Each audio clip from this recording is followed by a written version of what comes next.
আজ আমরা প্রতিদিন দুধ খাই, কিন্তু কখনো কি ভেবে দেখেছি এই সাদা বিশুদ্ধ দুধটা আসলে তৈরি হয় কিভাবে?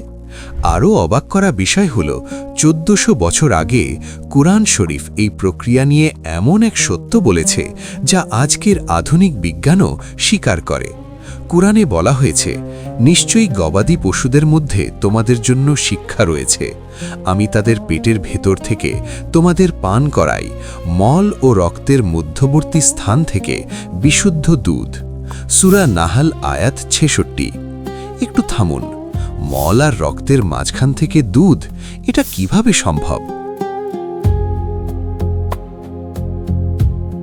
চলুন খুব সহজভাবে বুঝি। যখন একটি গরু ঘাস বা খাবার খায়, সেই খাবার তার পেটের ভেতর গিয়ে হজম হতে শুরু করে। ধীরে ধীরে সেই খাবার ভেঙে ছোট ছোট পুষ্টি উপাদানে পরিণত হয়, যেগুলো শরীরের জন্য দরকারি। এই পুষ্টিগুলো এরপর শরীর শোষণ করে নেয় এবং রক্তের সাথে মিশে যায়।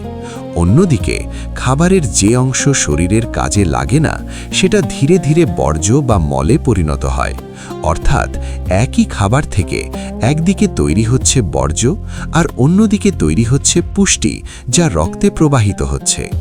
এখন আসল বিষয়টা এখানেই।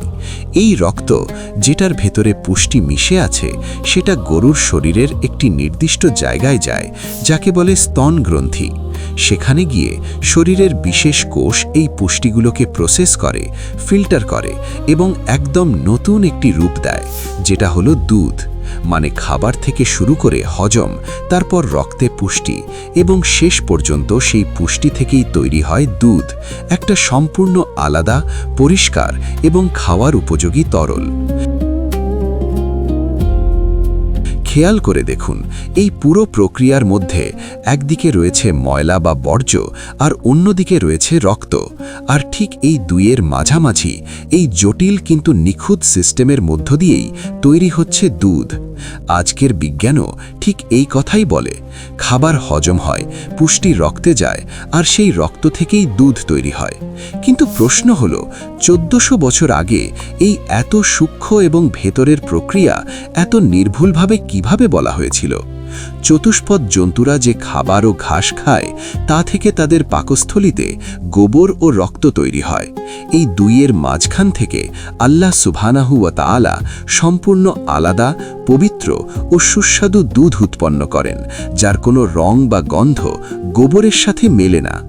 একটু গভীরভাবে ভাবুন, আমরা যেটাকে প্রতিদিনের সাধারণ খাবার বলে দেখি, তার পেছনে লুকিয়ে আছে এক অবিশ্বাস্য জৈবিক ব্যবস্থা, যেখানে ময়লা আর রক্তের মাঝখান থেকেও বেরিয়ে আসে একদম বিশুদ্ধ, নিরাপদ, পুষ্টিকর দুধ।